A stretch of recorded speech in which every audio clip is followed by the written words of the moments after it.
आणि आता पाहणार आहोत सविस्तर विशेष। भाजपनं 2024च्या निवडणुकांची जोरदार तयारी सुरू केल्याचं पाहायला मिळत आहे। बरं, महाराष्ट्रामधून लोकसभेत जास्तीत जास्त जागा जिंकण्याची भाजपनं रणनीती आखलेली आहे आणि त्यामुळेच आता चंद्रपूर लोकसभा मतदारसंघामध्ये भाजपकडून सुधीर मुनगंटीवार यांना प्रोजेक्ट केलं जात असल्याचं पाहायला मिळत आहे। त्यामुळे मुनगंटीवार आता केंद्रीय राजकारणामध्ये जाणार का, अशा चर्चा देखील सुरू झालेल्या आहेत। भाजपचं मिशन मुनगंटीवार पूर्ण करणार। चंद्रपुरातून लोकसभेच्या मैदानात उतरणार।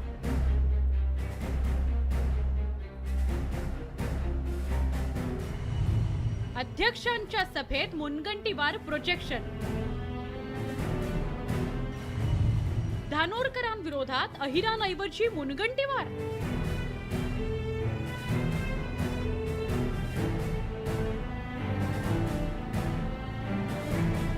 भाजप अध्यक्ष जे.पी. नड्डा यांच्या लोकसभा प्रवास योजना या लोकसभा निवडणूक पूर्व अभियानाच्या सभेतली ही चित्रफित। खरं तर चंद्रपूर मतदारसंघातून माजी केंद्रीय राज्यमंत्री हंसराज अहिर मैदानात उतरतात, पण आता हेच मैदान मुनगंटीवारांसाठी सजवलं जात असल्याचं पाहायला मिळतंय।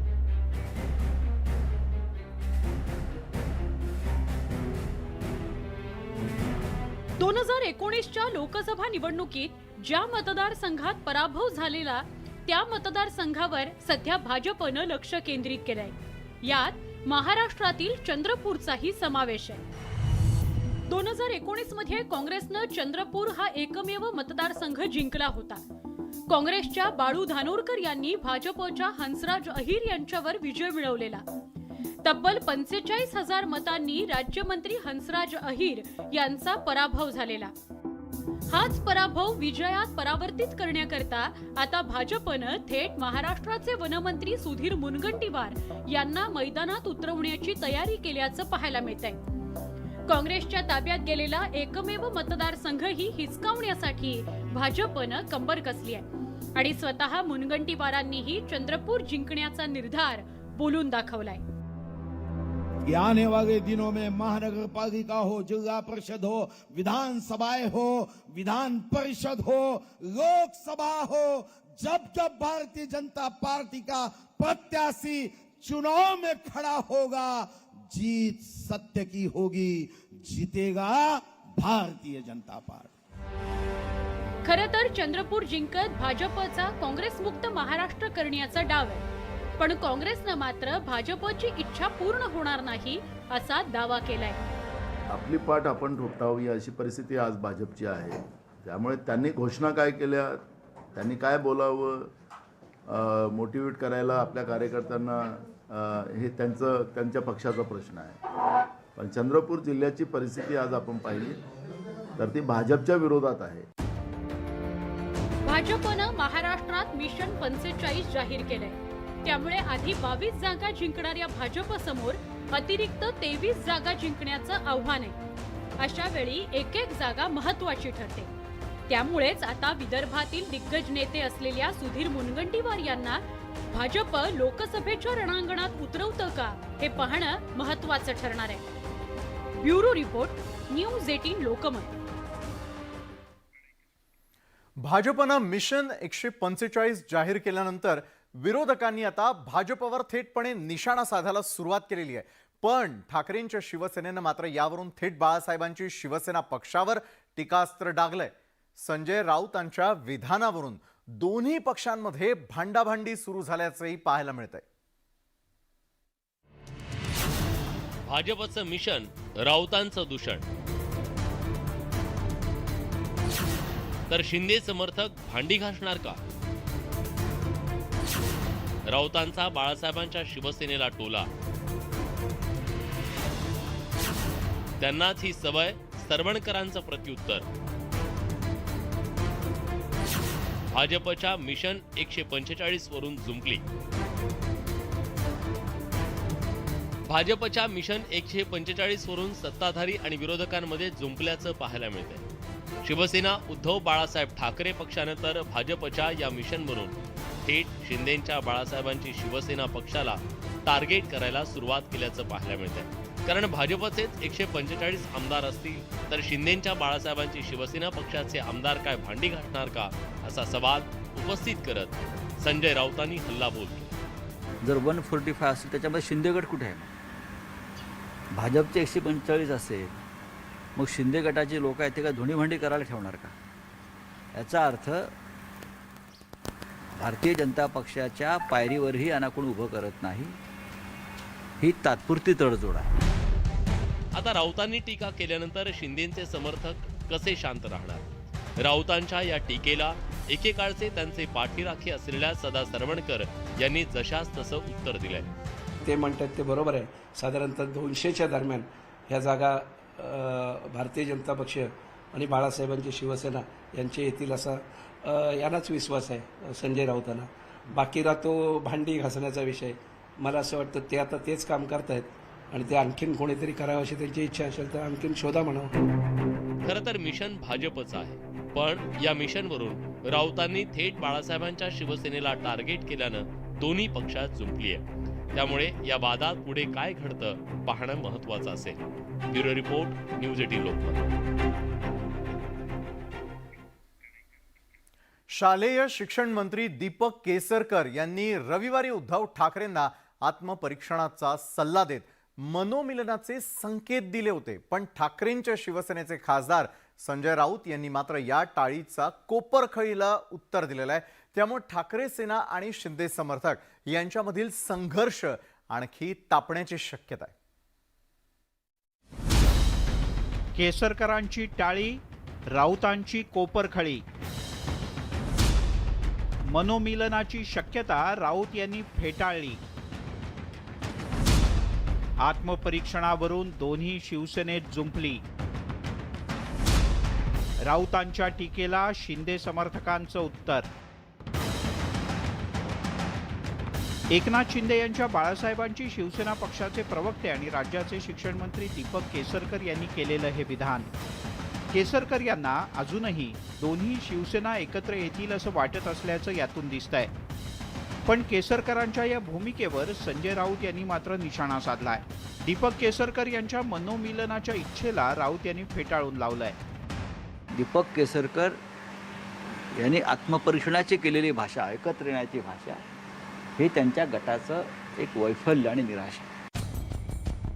राऊत यांनी थेटपणे बाळासाहेबांची शिवसेना या पक्षाच्या अस्तित्वावरतीच निशाणा साधलाय.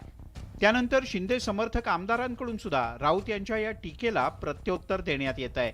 ह्या प्रत्येकाच्या बघण्याचा दृष्टिकोन वेगवेगळा आहे. त्याच्यात बाळासाहेबांच्या शिवसेनेचं धोरण आणि उद्धवसाहेबांच्या शिवसेनेचं धोरण हे ज्या दिवशी एक होईल त्या दिवशी कदाचित केसरकर साहेब म्हणत असतील त्याला तथ्य आहे. पण आज आम्ही माननीय शिवसेना प्रमुखांचे ज्वलंत हिंदुत्वाचे विचार घेऊन पुढे चाललोय आणि उद्धव साहेबांच्या शिवसेनेने हे हिंदुत्व सोडलेलं आहे. त्याच्यामुळे ते दोन्ही एकत्र कधी येतील मला माहीत नाही. खरं तर केसरकर यांनी पुन्हा एकदा सामोपचाराची भूमिका घेत ठाकरेंना टाळी देण्याचा प्रयत्न केल्याचं दिसत होतं. पण संजय राऊत यांनी ही टाळी कोपरखळी लगावत परतवून लावली. त्यामुळे तूर्तास तरी दोन्ही शिवसेनेत मनोमिलनाची कोणतीच शक्यता दिसत नाही असं म्हटलं तर वावगं ठरणार नाही. Bureau report, news 18 Lokmat. अभिनेता सुशांत सिंग राजपूतच्या मृत्यूचं प्रकरण आता पुन्हा एकदा तापताना दिसतंय. नितेश राणेंनी सुशांतचा मृतदेह नेतानाचा एक व्हिडिओ ट्विट केला आणि त्यातून त्यांनी रूपकुमार शहांच्या वक्तव्यातून सत्य बाहेर येईल असं देखील अधोरेखित केलेलं आहे. नितेश राणेंच्या नव्या ट्विटनं खळबळ. सुशांतचा मृतदेह नेतानाचा व्हिडिओ ट्विट. बेबी पेंग्विन आता दूर नाही. राणेंच्या निशाण्यावर पुन्हा आदित्य. बॉलिवूडचा अभिनेता सुशांत सिंह राजपूत आत्महत्या प्रकरणी पुन्हा नव्यानं वाद सुरू झालाय. भाजपचे आमदार नितेश राणे यांनी सुशांतचा मृतदेह घेऊन जात असतानाचा एक जुना व्हिडिओ ट्विट केलाय आणि या ट्विटमुळे एकच खळबळ उडाली आहे. हा व्हिडिओ सुशांतचा मृतदेह शवविच्छेदनासाठी घेऊन जात असल्याचा व्हिडिओ असल्याचा दावा नितेश राणे यांनी केलाय. रूपकुमार शाह हे कूपर रुग्णालयाचे माजी कर्मचारी आहेत. नुकत्याच त्यांनी सुशांतच्या मृत्यूबद्दल काही धक्कादायक खुलासे केले. आता नितेश राणे यांनी हाच मुद्दा उपस्थित करत अप्रत्यक्षपणे आदित्य ठाकरे यांच्यावर टीका केली आहे. सकाळी जो व्हिडिओ ट्विटच्या निमित्ताने बाहेर आलेला आहे त्यावर हे निश्चित झालंय की रूपकुमार शाहजी हे त्या दिवशी कूपर हॉस्पिटलमध्येच होते. त्यांनीच पोस्टमॉर्टम केलाय आणि त्यांनी ज्या ज्या गोष्टी केलेल्या आहेत त्या गोष्टी आता SIT आणि CBIच्या निमित्ताने तपास होणार आणि बेबी पेंग्विन पर्यंत हा तपास पोचणार हे आता निश्चित झालेलं आहे. काही दिवसांपूर्वी शिंदे पक्षाचे खासदार राहुल शेवाळे यांनी लोकसभेत दिशा सालियन मृत्यू प्रकरणाचा मुद्दा उपस्थित केला आणि यानंतर याचे पडसाद राज्यातल्या नागपूरमधल्या हिवाळी अधिवेशनातही उमटले. उपमुख्यमंत्र्यांनी या प्रकरणी SIT मार्फत चौकशीचे आदेश दिलेत. अशातच सुशांतचं शवविच्छेदन करणारे कूपर हॉस्पिटलचे तत्कालीन कर्मचारी रूपकुमार शाह यांनी नुकतंच माध्यमांशी संवाद साधताना सुशांतच्या आत्महत्येप्रकरणी काही शंका उपस्थित केल्या होत्या. मी सांगितलं पोस्टमॉर्टम करताना व्हिडिओ शूटिंग करा, बरोबर करा. व्हिडिओ शूटिंग तर काय काढली नाही, मला तसंच काम करून व्हिडिओ पोस्टमॉर्टम करायला सांगितलं. दमदाटी झाली माझी. त्याच्यामुळं मला काहीच करता नाही आलं की बाबा ह्याच्याबद्दल काय करावं. आता सुशांत सिंगचं मर्डर झाले हे एकच की ते जे हँगिंगचे असतात ते हँगिंगला तशी वण वगैरे काही नव्हतेच आणि त्याचा गळा दाबून मारण्यात आलेला हे ते फोटो जे पोलिसांनी फोटो काढले त्याच्यावरती पण सिद्ध होऊ शकतं. रूपकुमार शाह यांच्या वक्तव्यानंतर आणि राणे पितापुत्रांकडून या प्रकरणी वारंवार केल्या जाणाऱ्या वक्तव्यांमुळे सुशांतचं मृत्यू प्रकरण पुन्हा एकदा चर्चेत आलंय. खरं सत्य काय ते SITच्या चौकशीतूनच समोर येईल अशी अपेक्षा आहे. Bureau report, news 18 Lokmat. आणि आता बातमी आहे तुनिशा आत्महत्या प्रकरणासंदर्भातली, कारण तुनिशा आत्महत्या प्रकरणामध्ये आता शिजानच्या कुटुंबियांच्या आरोपांनी नवा ट्विस्ट आलेला आहे. कारण शिजानच्या कुटुंबियांनी तुनिशाच्या आत्महत्येला तिचीच आई जबाबदार असल्याचा आरोप केलेला आहे.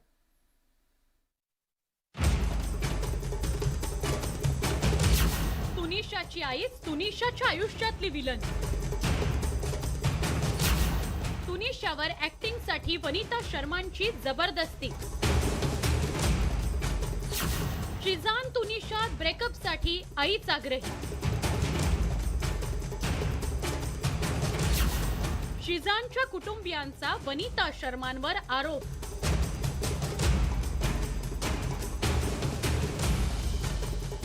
तुनिशाचं आत्महत्या प्रकरण दिवसेंदिवस गुंतागुंतीचं होत चाललंय.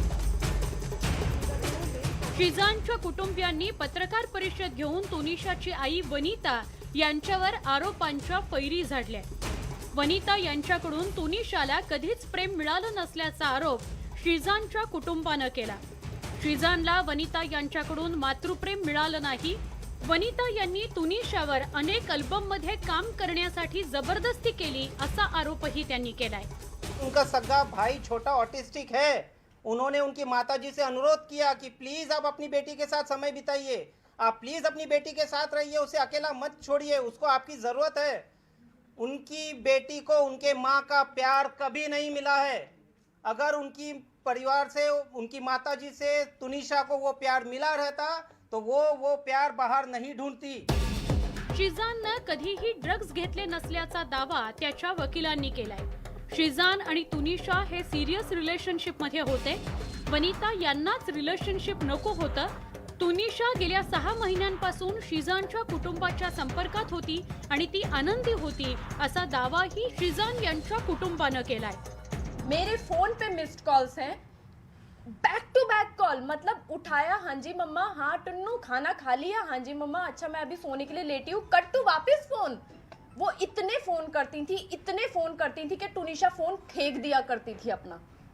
ये मेरे सामने हुआ है, ये पूरी यूनिट के साथ होता था क्योंकि वो यूनिट में भी सबको फोन लगाया करती थी. तुनिशाच्या आईकडून झालेल्या आरोपांसंदर्भात कोणतंही उत्तर आलेलं नाही. पण श्रीजांच्या कुटुंबानं केलेल्या आरोपांमुळे वनिता शर्मा आणि तुनिशातल्या नातेसंबंधाबाबत अनेक प्रश्न निर्माण झाले. वसईहून विजय देसाईसह ब्युरो रिपोर्ट, न्यूज 18 लोकमत. नाशिकच्या इगतपुरीमधील जिंदाल कंपनीला लागलेली आग आटोक्यात आलेली असली तरी या आगीनं 2 कामगारांचा बळी घेतलेला आहे. या कंपनीमध्ये फायर सेफ्टीच्या नियमांची पायमल्ली केली गेल्याचं तसंच कंपनीकडून काही माहिती लपवली गेल्याची माहिती देखील सूत्रांकडून मिळते. जिंदाल कंपनीची आग आटोक्यात, मात्र 2 महिला कामगार गमावल्या. फायर सेफ्टीच्या नियमांची पायमल्ली.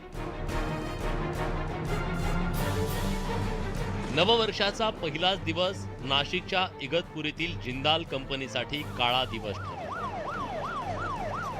या भीषण आगीवर जरी तब्बल 24 तासानंतर नियंत्रण मिळवण्यात यश आलं असलं तरी 2 महिला कामगार या हकनाक आगीच्या भक्षस्थळी पडल्या, तर तब्बल 17 ते 18 कामगार जखमी झाले. दुर्घटनेनंतर मुख्यमंत्र्यांसह नेत्यांनी घटनास्थळाला भेट दिली. राज्य सरकारकडून मृतांच्या वारसांना प्रत्येकी 5 लाखांची मदत घोषित करण्यात आली. तर कामगार मंत्री सुरेश खाडेंनी सोमवारी घटनास्थळाला भेट दिली आणि आढावा घेतला. तसंच आग नेमकी कशी लागली याची चौकशी केली जाणार असल्याची माहिती त्यांनी दिली. जोपर्यंत आतमध्ये जाता येत नाही आपल्याला तोपर्यंत आपल्याला काय समजणार नाही, पण ज्यावेळी हे आग थांबेल, आतमध्ये जायला वाव मिळेल आपल्याला, त्यावेळेला इन्स्पेक्शन टीम जातील, आमचे लोक पण तिथं जातील, आमचं बॉयलर डिपार्टमेंट आहे, बॉयलर डिपार्टमेंट बाकीचे कामगार डिपार्टमेंट सगळे लोक तिथं जातील, तिथं चेक करतील हा डिफेक्ट झाला कशामुळे. आता इथं बाहेर बसून आपण सांगू शकत नाही कशामुळे झाला. ही भीषण आग लागली त्यावेळी कंपनीत अनेक कामगार कामावर होते. शिवाय मृत्युमुखी पडलेल्या 2 महिला कामगार आणि 17 जखमी कामगार या सगळ्यात अडकले होते. शिवाय आग लागली तेव्हा एवढा मोठा स्फोट झाला की जणू काही भूकंप झाल्याचं कामगारांना जाणवलं. शिवाय फायर सेफ्टीच्या नियमांची पायमल्ली झाल्याचंही सूत्रांकडून मिळालेल्या माहितीनुसार कळतंय. भूकंप हुआ था, ऐसा लग रहा है ऐसा कि जैसे कुछ फूट गया, ऐसा लग रहा था और पूरा आग जल रहा है. उसके बाद आपने क्या किया? उसके बाद हम लोग आ गए सर, बाहर गेट के बाहर आ गए. जिंदाल कंपनी ही नावाजलेली असून त्यात शेकडोंच्या संख्येनं कामगार काम करतात आणि ही दुर्दैवी घटना घडली त्यावेळी देखील मोठ्या संख्येनं कामगार कामावर होते. मात्र सध्या त्यांच्याबाबत कंपनीकडून माहिती दडवली जात असल्याची दबक्या आवाजात चर्चा आहे. त्यामुळेच या आगीच्या घटनेची सखोल चौकशी करण्यात यावी अशी एकमुखी मागणी करण्यात येते. बब्बू शेख, न्यूज 18 लोकमत, इगतपुरी. तर नाशिकच्या इगतपुरी या ठिकाणी घडलेल्या घटनेनंतर आणखी काही गोष्टी उपस्थित होतात की जर एखादी कंपनी चालवली जात असेल तर तिथल्या कामगारांच्या बाबतीमध्ये कोण काळजी घेणार आणि खरोखरच ही आग का लागली आणि यात गेलेले बळी त्याला जबाबदार कोण याचंही उत्तर शोधून काढणं महत्त्वाचं आहे. वळूयात पुढच्या बातमीकडे. औरंगाबाद आणि उस्मानाबादच्या नामांतराचा निर्णय झाल्यानंतर आता अहमदनगरच्या नामांतराची मागणी जोर धरू लागली आहे. पण हा जोर स्थानिक स्तरावरून नव्हे तर थेट अधिवेशनामध्ये दिसल्यानं शहरात वेगवेगळ्या प्रतिक्रिया उमटू लागलेल्या आहेत. दुसरीकडे अहमदनगरऐवजी कोणतं नाव ठेवावं यावरूनही राजकीय रस्सीखेच सुरू झाल्याचं पाहायला मिळतंय. पुण्यश्लोक अहिल्यादेवी नगर की अंबिका नगर? अहमदनगरच्या नामांतरावरून राजकारण, अधिवेशनातील मागणीनंतर हालचाली सुरू. स्थानिकांमध्ये मात्र नामांतरावरून संभ्रम. अहमदनगर जिल्ह्याचं नाव बदलून पुण्यश्लोक अहिल्यादेवी नगर करण्याची मागणी भाजप आमदार गोपीचंद पडळकर यांनी विधान परिषदेत केल्यानंतर आता हालचाली सुरू झाल्याचं पाहायला मिळत आहे. नामकरणाचे प्रस्ताव राज्य सरकारच्या विचाराधीन आहे. अनेक दिवसाची आता संभाजीनगरची मागणी आहे, नगर शहराच्या नामकरणाची मागणी आहे. मला वाटतं जनतेच्या भावनेचं आदर सरकार निश्चितपणे करेल, परंतु काळाच्या ओघामध्ये असे निर्णय करताना सर्व गोष्टीचा विचार करूनच निर्णय करावे लागतात. पण सरकार मला वाटतं त्यामध्ये या बाबतीमध्ये सकारात्मक आहे एवढंच मी सांगेन. खरं तर सर्वप्रथम बाळासाहेब ठाकरेंनी औरंगाबादमध्ये अहमदनगरचं अंबिकानगर नामांतर करण्याची मागणी केली होती. पण आता पडळकरांनी विधान परिषदेत मागणी केल्यानंतर मंत्री दीपक केसरकर यांनी देखील पुण्यश्लोक अहिल्यादेवी नगर नामांतराबाबत सकारात्मकता दाखवली आहे. आता या संदर्भात अहमदनगर महापालिकेला पत्रही देण्यात आलंय. अंबिका नगर की पुण्यश्लोक अहिल्यादेवी नगर यावरून राजकारण सुरू झालेलं असलं तरी स्थानिक नेते मात्र सावध प्रतिक्रिया देत आहेत. अहिल्यादेवींनी समाजासाठी आणि हिंदू धर्मासाठी खूप मोठं काम केलं. अशा अहिल्यादेवीचं नाव अहमदनगरला देण्यात यावा ही मागणी रास्त आहे. गोपीचंद पडळकर यांचं फारसं गांभीर्यानं घेऊ नये अशी सध्याची महाराष्ट्रातली परिस्थिती आहे. नाव जिल्ह्याचं किंवा शहराचं काय असावं हा मुद्दा एक असेलही, मात्र या शहराचा आणि जिल्ह्याचा विकास हा नागरिकांच्या दृष्टीने सगळ्यात महत्त्वाचा हे लक्षात घेतलं पाहिजे. अहमदनगरच्या नामांतरावरती आता शासन स्तरावरून पहिल्यांदा हालचाली सुरू झाल्यानं या घाई संदर्भात शहरात चर्चा सुरू झाली आहे. आता सरकारच्या हालचालींना महापालिका स्तरावरून कसा प्रतिसाद मिळतो, अहमदनगर ऐवजी आता कोणत्या नावाला पसंती मिळते हे पाहणं महत्त्वाचं ठरणार आहे. साहेबराव कोकणे, न्यूज 18 लोकमत, अहमदनगर. ब्रेक नंतर आपल्या सगळ्यांचं पुन्हा एकदा स्वागत आणि आपण पाहताय न्यूज 18 लोकमत. विशेष तर गेल्या लोकसभा निवडणुकीमध्ये पराभूत झालेल्या जागा जिंकण्यासाठी भाजपनं आता कंबर कसलेली आहे. भाजपचे राष्ट्रीय अध्यक्ष JP नड्डांनी चंद्रपूरमधून मिशन 145 ला सुरुवात केलेली आहे. मात्र त्यावरूनही आता राजकारण सुरू झालंय. भाजपचं मिशन 145. पराभूत जागांवर भाजपचं लक्ष. लोकसभेसाठी कसली कंबर, निवडणुकांसाठी मेगा प्लॅन. लोकसभा निवडणुकांना अजून बराच कालावधी असला तरी भाजप मात्र आत्तापासूनच तयारीला लागलाय. गेल्या लोकसभा निवडणुकीत पराभूत झालेल्या जागांवर भाजपनं लक्ष केंद्रित केलंय. भाजपचे राष्ट्रीय अध्यक्ष JP नड्डा यांनी चंद्रपुरातून मिशन 145चं रणशिंग फुंकलंय. कि कश्मीर से लेकर के कन्याकुमारी तक और कच्छ से लेकर के कटक और नॉर्थ ईस्ट तक हमको भारतीय जनता पार्टी को विजयश्री बनाना है. मैं जरूर बनाऊंगा, इसके लिए पूरी ताकत लगाऊंगा, लेकिन उसकी शुरुआत चंद्रपुर से होगी, इसको भी हमको ध्यान में रखना होगा. मुझे पूरा विश्वास है आप हमारी बात को पूरा करेंगे. कमल खिलेगा, सूरज निकलेगा, अंधेरा छटेगा, देश आगे बढ़ेगा. गेली लोकसभा निवडणूक भाजपनं शिवसेनेच्या साथीनं लढवली होती. त्यामध्ये भाजपनं 23 तर शिवसेनेला 18 जागांवर विजय मिळाला होता. राष्ट्रवादी काँग्रेसला 5 तर काँग्रेसला केवळ एका जागेवर समाधान मानावं लागलं होतं. चंद्रपूर लोकसभा मतदारसंघात भाजपला पराभव पत्करावा लागला होता. त्याच मतदारसंघातून भाजपनं आपलं मिशन सुरू केलंय. और निश्चित रूप से पिछले बार जो हम कुछ जगह कमजोर गिरे थे, आपको हम वादा करते हैं विदर्भ से 11 के 11 सांसद भारतीय जनता पार्टी और शिवसेना युति के एकनाथ शिंदे जी के नेतृत्व, एकनाथ शिंदे जी और देवेंद्र फडणवीस जी इनके समन्वय से मोदी जी, अमित भाई आपके नेतृत्व में हम आपको देंगे. 6 महिन्यांपूर्वी राज्यातील राजकीय समीकरणं बदलली आहेत. एकनाथ शिंदेंच्या बंडखोरीमुळे शिवसेनेत उभी फूट पडली आहे. तसंच शिवसेनेतील 13 खासदारांनी मुख्यमंत्री एकनाथ शिंदेंच्या बाळासाहेबांची शिवसेना पक्षाची वाट धरली आहे. या पार्श्वभूमीवर भाजप आणि बाळासाहेबांची शिवसेना या नव्या राजकीय समीकरणात लोकसभेचं जागा वाटप कसं होणार, बाळासाहेबांच्या शिवसेनेच्या वाट्याला लोकसभेच्या किती जागा येणार, हे सगळं अद्याप गुलदस्त्यातच आहे. त्यामुळे भाजपचं मिशन 145 बाळासाहेबांच्या शिवसेनेसाठी डोकेदुखी तर ठरणार नाही ना, अशी चर्चा राजकीय वर्तुळात सुरू झाली आहे. Bureau report, news 18 Lokmat. Chhatrapati Sambhaji Maharaj हे धर्मवीर नव्हे तर स्वराज्य रक्षक होते असं वक्तव्य अजित पवारांनी केल्यानंतर सत्ताधारी आक्रमक झाले. भाजपनं राज्यात ठिकठिकाणी अजित पवारांविरोधात आंदोलन केलेलं आहे. तर माजी खासदार संभाजीराजे छत्रपतींनी देखील या वादात आता उडी घेतली आहे.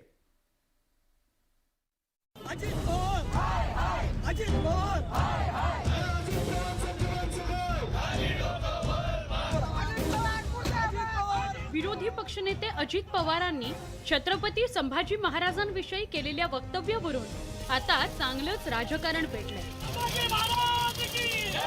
छत्रपती संभाजी महाराज हे धर्मवीर नव्हे तर स्वराज्य रक्षक होते असं वक्तव्य अजित पवारांनी केलं होतं. त्यांच्या या वक्तव्यावरून भाजपनं आक्रमक पवित्रा घेतलाय. भाजपनं राज्यभरात अजित पवारांविरोधात आंदोलन केलं. ठाण्यातील भाजप मध्यवर्ती कार्यालयासमोर झालेल्या आंदोलनात भाजप आमदारही सहभागी झाले होते. जे अजितदादांनी संभाजी महाराजांबद्दलचं वक्तव्य केलंय ते निश्चितपणे निषेधार्थ आणि निंदनीय आहे. आज त्याचा निषेध व्यक्त करण्यासाठी आम्ही सगळेजण या इकडे उतरलेलो आहोत. अजित पवार हे महाराष्ट्राच्या राजकारणात खूप ज्येष्ठ आहेत, परंतु सगळीकडे ते लोकांना ब्रह्मज्ञान शिकवत असतात आणि स्वतः कोरडे पाषाण असतात. ही काही पहिली वेळ नाही आहे. मला वाटतं यांची सत्ता गेल्यामुळे यांचा पाय पण घसरलाय आणि जीभ पण घसरलेली दिसते आहे. यावेळी कार्यकर्त्यांनी अजित पवारांविरोधात जोरदार घोषणाबाजी केली. केवळ ठाणेच नव्हे तर पुण्यातही भाजप कार्यकर्ते आक्रमक झाल्याचं पाहायला मिळालं. इकडे नाशिक शहरातील रविवार कारंजा परिसरात भाजप कार्यकर्त्यांनी अजित पवारांच्या प्रतिकात्मक पुतळ्याचं दहन केलं. वक्तव्यावरून भाजपनं अजित पवारांच्या राजीनाम्याची मागणी केली. अजितदादा पवार हे कायमच असे वादग्रस्त वक्तव्य करतात. संभाजीराजेंचा अवमान करून त्यांनी सर्व महाराष्ट्रातील जनतेच्या भावना दुखावलेल्या आहेत. त्यामुळे त्यांनी माफी मागावी, नाहीतर त्यांच्या विरोधी पक्षनेतेपदाचा त्यांनी राजीनामा द्यावा.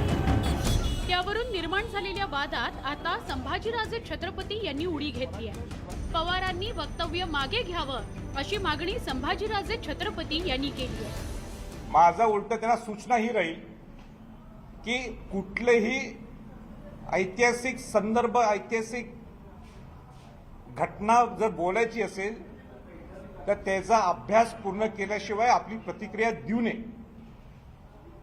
आणि म्हणून अजित पवारांनी जे स्टेटमेंट केलं हे साफ चुकीचं आहे. अलीकडच्या काळात महापुरुषांविषयीच्या वक्तव्यावरून वादाची जणू मालिकाच सुरू झाली आहे. अजित पवारांनी केलेल्या वक्तव्यावरून आता नव्या राजकीय वादाची ठिणगी पडली. Bureau report, news 18 Lokmat. बाळासाहेबांची शिवसेना पक्षामध्ये टोळी युद्ध सुरू असल्याची टीका संजय राऊतांनी केली आहे. स्वपक्षातील लोक आपल्या विरोधात सक्रिय असल्याचा दावा कृषी मंत्री अब्दुल सत्तारांनी केलेला होता आणि त्यावरून दोन्ही सेनेमध्ये आता कलगीतुरा रंगलाय.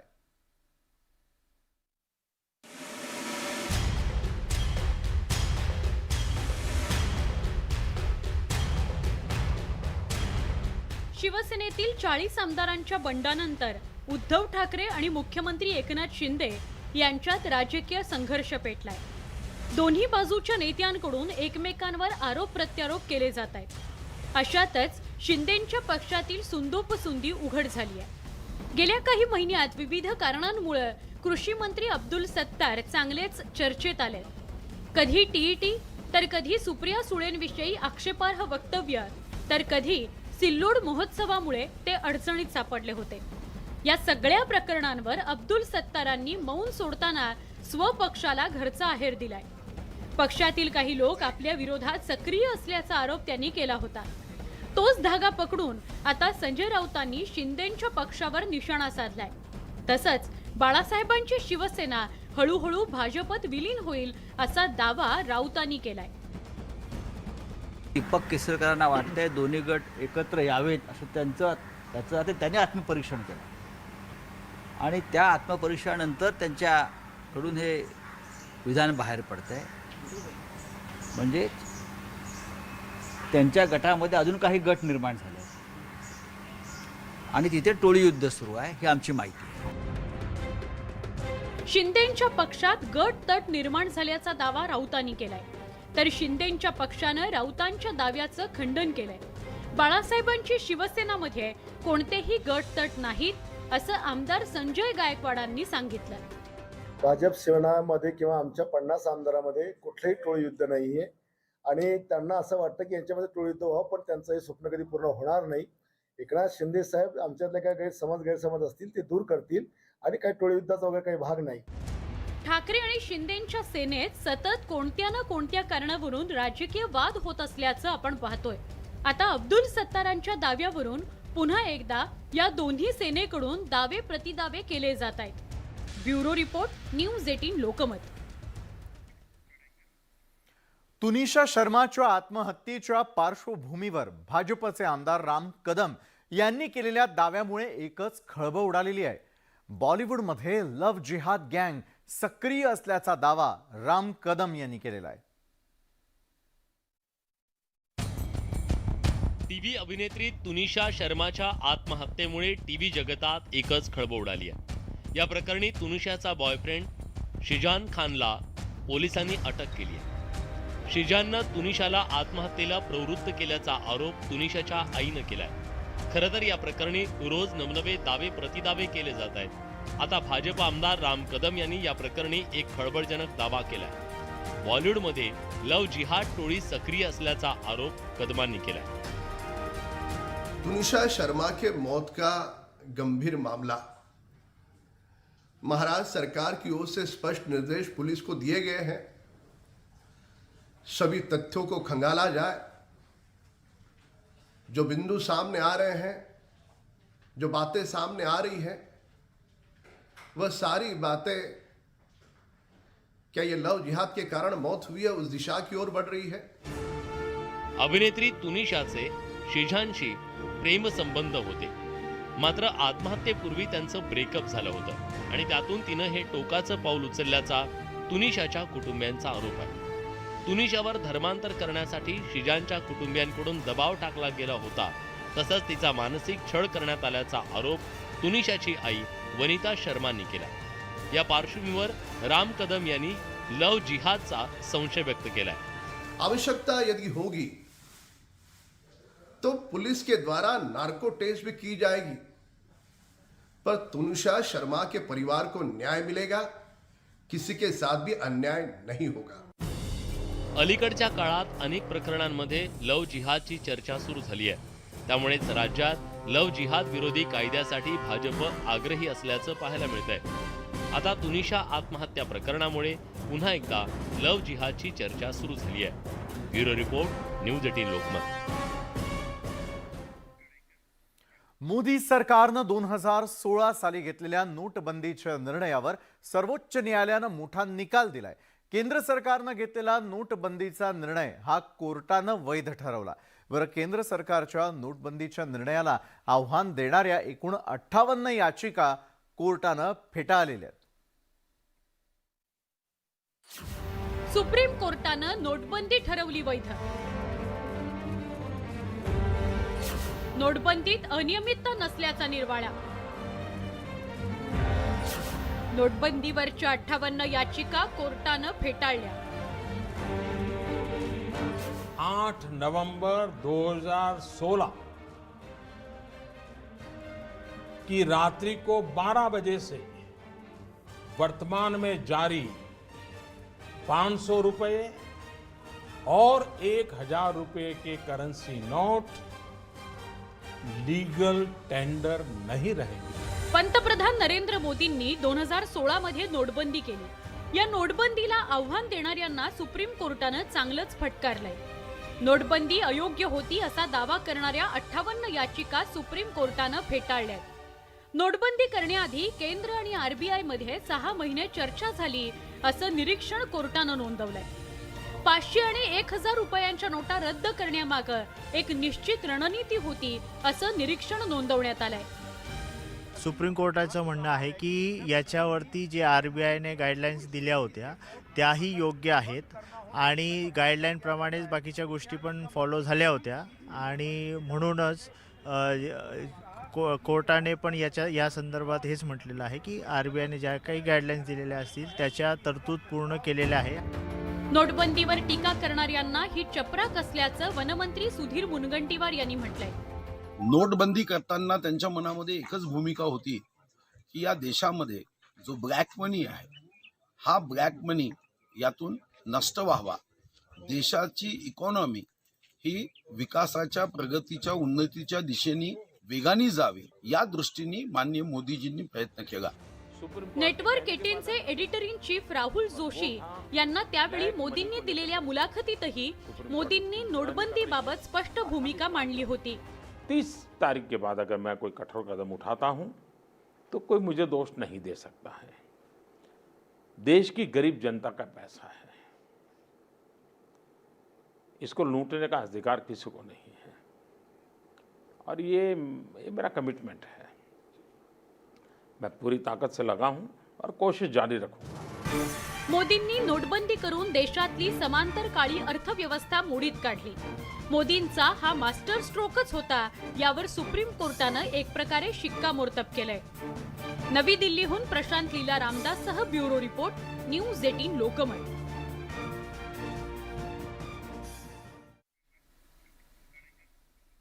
अवघं जग नववर्षाचं जल्लोषामध्ये स्वागत करत असताना राजधानी दिल्लीत काळजाची थरकाप उडवणारी घटना घडली. एका तरुणीचा नववर्षाच्या कोलाहलामध्ये आर्त हाक त्या तरुणीची कुणालाही ऐकू आली नाही.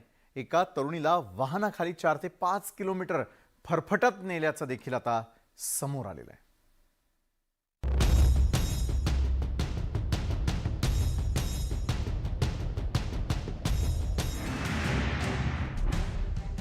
दिल्ली पोलिसांनी जेरबंद केलेले हेच ते नराधम ज्यांनी एका निष्पाप तरुणीचा बळी घेतलाय.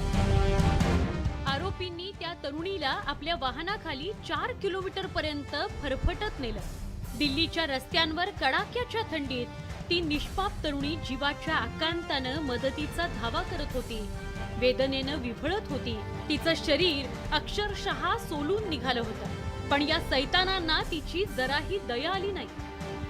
या प्रकरणी तरुणीच्या आईनं आरोपींवर गंभीर आरोप केले. पोलिसांच्या म्हणण्यानुसार ती तरुणी कारमध्ये बसल्याचे कोणतेही पुरावे आढळून आलेले नाही. दरम्यान त्या घटनेचा एक सीसीटीव्हीही समोर आलाय. आरोपींची कार सुलतानपुरीच्या कंझावला या मार्गावरून जात असल्याचं त्यामध्ये आढळून आलंय. एका वळणावर वाहनाचा वेग कमी असल्याचं पाहायला मिळत आहे. तसंच आरोपींचं वाहन तिथून जात असताना रस्त्याच्या कडेला असलेला एक कुत्रा कारवर भुंकत असल्याचं सीसीटीव्हीत कैद झालंय. 1 जानेवारीच्या पहाटे 2:15 वाजता ही सगळी घटना सीसीटीव्ही कॅमेऱ्यात चित्रित झाली आहे. त्यावेळी ती तरुणी त्या कार खाली फरफटत असल्याचा आरोप आहे. काफी चोट लगी है, वो घसीटते चली गई कई किलोमीटर तक. ये वजह थी कितने किलोमीटर घसीटते गई है लड़की, सीसीटीवी में दिख रहा है सर. जो बॉडी की पोजीशन रही है उसमें बैक पोर्शन ही डैमेज्ड है और इतना डैमेज्ड है जिसमें रिब्स भी एक्सपोज हो गई है. ये साइंटिफिक एविडेंस में फोरेंसिक टीम के एग्जामिनेशन में बात आएगी कि ड्रैगिंग के दौरान महिला की पोजीशन क्या रही होगी और किस तरह से उनको चोट आई. याच दरम्यान त्या घटनेचा आणखी एक व्हिडिओ समोर आलाय. रात्री 2 वाजण्याच्या सुमाराला अपघात स्थळापासून 100 मीटर अंतरावर एक कार उभी असल्याचं पाहायला मिळतंय. ती कार बराच काळ तिथं उभी होती. त्यानंतर डिपर देऊन ती कार तिथून निघून गेली. पण आता या घटनेविषयी अनेक प्रश्न निर्माण झाले. जर ती घटना पहाटे 3 वाजता घडली तर रात्री 2 वाजता आरोपींची कार घटनास्थळापासून काही अंतरावर का उभी होती? पोलिसांना पहाटे 3:24 याविषयी माहिती मिळाली होती. पोलिसांनी दिलेल्या माहितीनुसार घटनेच्या वेळी कारमध्ये 5 जण होते. या प्रकरणी पोलिसांनी सगळ्या आरोपींना बेड्या ठोकल्यात. तसंच आरोपींविरोधात कलम 304 अर्थात सदोष मनुष्यवधाचा गुन्हाही दाखल झालाय. हा आरोप सिद्ध झाल्यास आरोपींना 10 वर्षांची शिक्षा होऊ शकते. Bureau report, news 18 Lokmat. तर न्यूज 18 लोकमत विशेषमध्ये वेळ झालेली एका छोट्याशा ब्रेकची. आम्ही लगेच परततोय.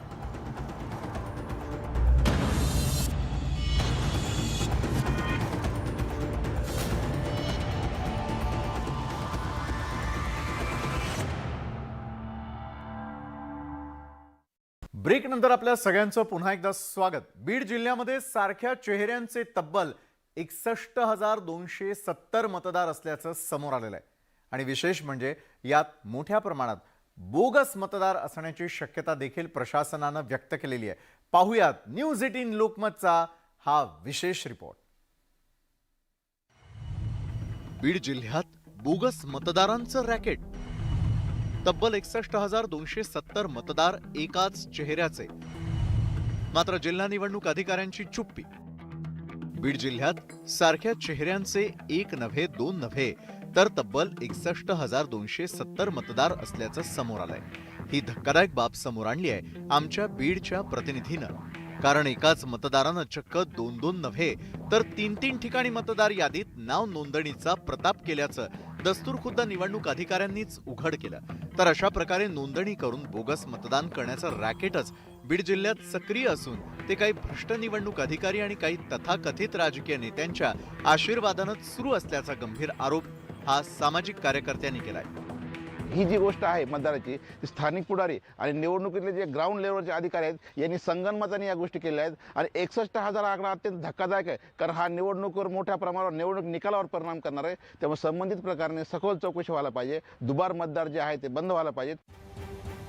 सध्याला निवडणूक आयोगाकडून मतदार याद्या अद्ययावत करण्याचं काम सुरू आहे. त्यात मतदारांच्या नोंदणीसह यादीतील दुरुस्तीचा समावेश आहे. या दरम्यान एकाच मतदारांची नावं ही वेगवेगळ्या दुसऱ्या मतदारसंघातही असल्याचं उघड झालंय. याबाबत जिल्हा निवडणूक अधिकारी देखील मूग गिळून गप्प बसल्याचं पाहायला मिळत आहे. जे 61,000 मतदार समोर आलेले आहेत त्यामध्ये चेहऱ्यामध्ये साम्य आढळून आलेलं हे एकच मतदाराने दोन दोन ठिकाणी तीन तीन ठिकाणी नोंदणी केल्याचं देखील आता अधिकाऱ्यांनी सांगितलेलं आहे. मात्र या संदर्भामध्ये जिल्हा निवडणूक निर्णय अधिकारी यांना विचारलं असता यांनी याच्यावरती बोलण्यासाठी नकार दिलेला आहे. कुठंतरी जिल्हा प्रशासन आणि निवडणूक विभाग ही माहिती लपवत असल्याचं देखील यामधून समोर येत आहे आणि यामध्ये आरोप देखील सामाजिक कार्यकर्ते करतायत. कोणत्या तालुक्यात किती बोगस मतदार आहे यावर एक नजर टाकूयात. गेवराई 8,818, आष्टी 8,157, परळी 9,880, माजलगाव 10,461, केज 12,135, बीड 12,819 या बोगस नावं असणाऱ्या मतदारांना जिल्हा निवडणूक अधिकाऱ्यांकडून सज्जड इशारा देखील देण्यात आलेला आहे की वेळीच त्यांनी आपलं नाव एकाच मतदार यादीत न ठेवल्यास त्यांच्यावर कठोर कारवाईचा बडगा उगारण्यात येईल. त्यामुळे अशा बोगस मतदारांचे धाबे नक्कीच दणाणले आहेत. सुरेश जाधव, न्यूज 18 लोकमत, बीड. सर्वत्र सध्या मतदार याद्या अपडेट करण्याचं काम सुरू आहे. त्यासाठी तुम्ही देखील सक्रिय झालेले असाल, कारण मतदान हा प्रत्येकाचा अधिकार आहे. मात्र त्याचा दुरुपयोग करणाऱ्यांची देखील संख्या किती मोठी आहे हे आपण न्यूज 18 लोकमत विशेषच्या या विशेष अशा स्टोरीच्या माध्यमातून आपण पाहिलं. अनेक ठिकाणी जर मतदार अशा प्रकारे 2-2, 3-3 ठिकाणी आपल्या नावांची नोंद करत असतील आणि बोगस मतदारांची संख्या वाढत असेल तर याचा थेट परिणाम हा निवडणूक प्रक्रियेवरती होतो. याबाबत देखील जनजागृती होणं हे आता अत्यंत आवश्यक आहे. त्यामुळे मतदानासाठी जात असाल तर स्वतःचं नाव एकाच यादीत आहे ना याची शहानिशा करा, असं आवाहन न्यूज 18 लोकमत देखील आपल्याला करत आहे. तर न्यूज 18 लोकमत विशेषमध्ये वेळ झाली इथं थांबण्याची. ताज्या घडामोडींसाठी पाहायला विसरू नका न्यूज 18 लोकमत.